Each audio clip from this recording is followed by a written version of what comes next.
The Clark County Sheriff Joe Lombardo, flanked by Las Vegas Mayor Carolyn Goodman, left, and U.S. Representative Dina Titus, speaks during a news conference on Tuesday.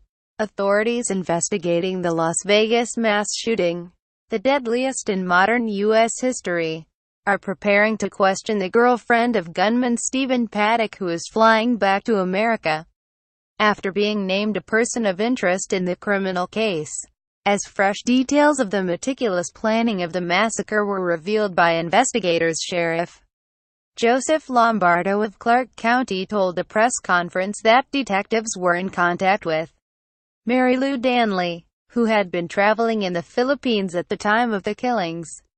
The investigation with her is ongoing and we anticipate some further information from her shortly, he told reporters. Currently she is a person of interest.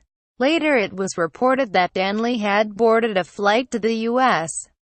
Lombardo declined to comment on an NBC News report that 64-year-old Paddock wired $100,000 to an account in the Philippines sometime in the week before the attack.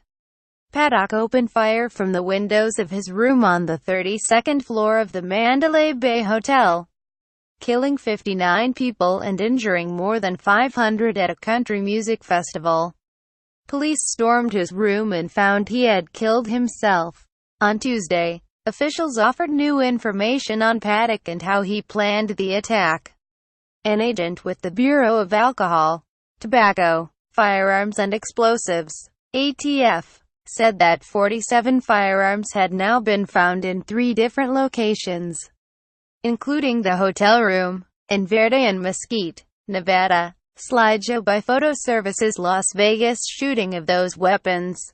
12 had devices known as bump stocks attached that allowed semi-automatic rifles to mimic fully automatic gunfire. The agent, Jill Snyder, said officials had determined the devices were legal.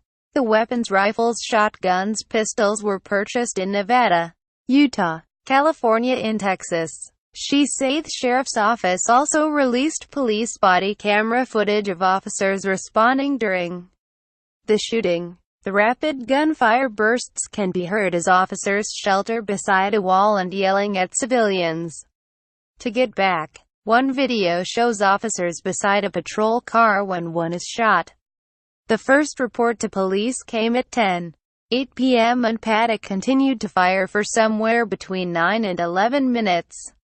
Officials said. Police also confirmed on Tuesday that Paddock had set up cameras inside and outside his room, including 2 in the hallway and 1 in the peephole of his hotel room door.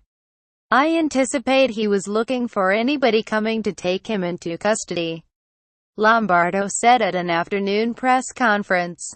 The evidence offers an insight into Paddock's careful planning of the shooting, Lombardo said. I'm pretty sure he evaluated everything that he did in his actions, which is troubling. Paddock's motive remains unknown. This person may have been radicalized, unbeknownst to us, and we want to identify that source.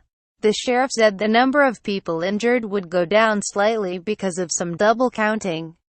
We also had very heroic acts of people attending the event, citizens providing medical aid and transport for people to get to the hospital, Lombardo added. It's an ongoing investigation, and when I say I don't know, I may know. I assure you this investigation is not ended with the demise of Mr. Paddock.